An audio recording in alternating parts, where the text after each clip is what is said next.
Hi, thanks for coming by and checking out Pete Snake Bite Kit again. If you're here for the first time, what we're talking about here is Cobras. Mostly my Cobra. I'm building a replica of a Shelby Cobra. And what we're talking about here is the build, the how, the why, the good stuff, the frustrating stuff, and so on. So let me give you an update if you're here for the first time or if you're a regular viewer of where we're at. Let's take a look. Okay, so last time we were together, it was alive. The thing was running, it made noise, it idled. The body was on the side pipes. It kind of looked like a Cobra.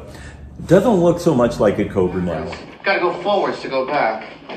Sometimes you have to go backwards to go forward, as we know. So what we've done is I did take the body off of the car, set it aside for now. I mounted and sealed the tub, the passenger compartment tub. I'll show you what we did there. There's two aluminum trim panels inside the engine compartment to finish that off. I'll show you that. The hydraulic cans for the brake fluid and the clutch fluid, I've got those mounted up. I've got the steering linkage done, the steering wheel and all that. Blown out the brake lines. Bled and just ran into some issues there we'll talk about. I still need to mount up the battery. But let's go through this stuff and I'll show you where we're at. Kind of hoping to be driving it today as a go-kart. That didn't happen. So as you know, the engine's out of the car, and one of the things about having an engine out of the car, there's a lot of pieces that are sitting around the garage. Takes up quite a bit of room. I've got the fuel injection sitting there because I didn't want to mangle it with the hoist. There's an X-brace for the transmission, the drive shaft, and miscellaneous attaching parts and so on. So hopefully we'll be getting this thing buttoned back up today or tomorrow, get the engine plugged back in. Then I'm gonna roll it outside and start bleeding the brakes. Then I wanna get the steering system finished in it. And we'll be getting close. Okay, I keep getting ahead of myself. Think I'm gonna be driving this thing tomorrow and things keep getting pushed off. Just realities of building a car. There's a bazillion pieces, bazillion things that can go wrong, and frankly, most of them have. One of the stalls on this thing is bleeding the brakes. You can see I've got the lines disconnected there. I had a couple leaks.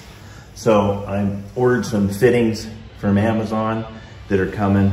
And another thing that's probably gonna stop us from driving today is the weather.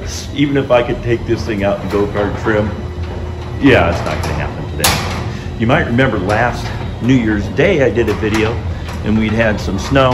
This is New Year's Eve day and we got a little bit more snow.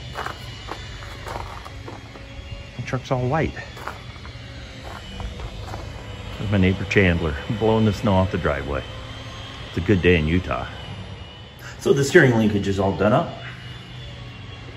It comes up, now it's in the dash there. As you can see, I've got this one panel on. This is on the passenger side, and this trims out the engine compartment. It's all riveted on.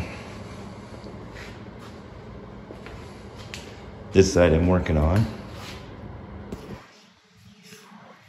So you can see on this side, I riveted a panel to the back of the aluminum panel to give it some more stiffness. Then I put rib nuts in there where these cans are gonna mount. So these are the actual girdlings that would have come on an original Cobra. Hurricane got those for me. Thanks, Alex.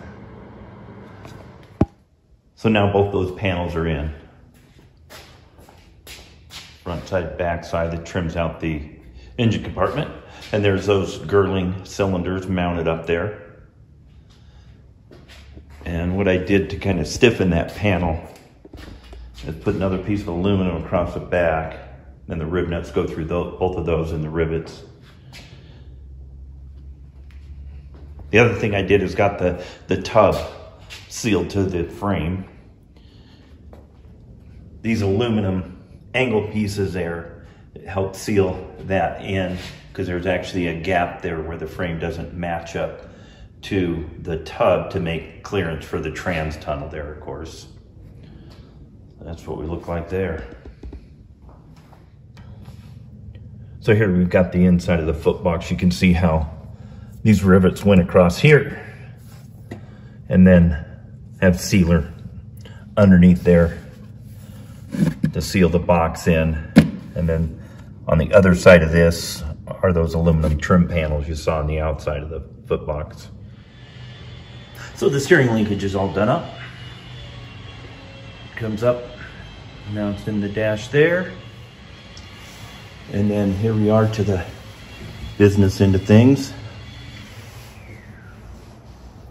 You've probably seen the steering wheel in this before.